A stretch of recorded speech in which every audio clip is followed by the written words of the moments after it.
This video will demonstrate log rolling a prone patient onto a longboard with 3 providers. The first provider maintains neutral inline stabilization of the patient's head and neck.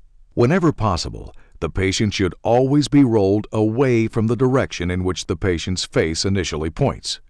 While the first provider maintains neutral inline stabilization, the second provider kneels at the patient's side mid-thorax.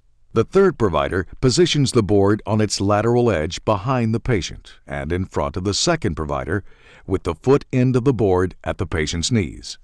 The third provider kneels behind the board between the patient's hips and knees.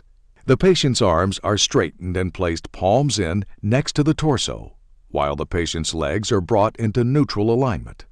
The second provider reaches over the patient and places one hand under the patient's shoulder and the other hand under the patient's hip, while the third provider reaches over the patient and places one hand under the patient's chest and their other hand under the patient's femur. At no time should the patient's clothing be used to grip and move the patient. On command from the first provider, the entire patient is log rolled as a unit onto the board. The board and patient are now rotated to the ground.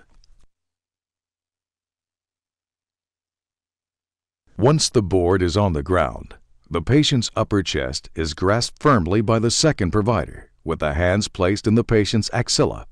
The third provider places his or her hands on either side of the patient's pelvis.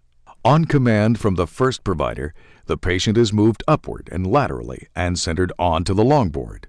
Neutral inline stabilization is maintained without pulling on the patient's head and neck. Buttress material is placed under the patient's head to maintain neutral alignment. The patient can now be secured to the board with padding to fill all voids.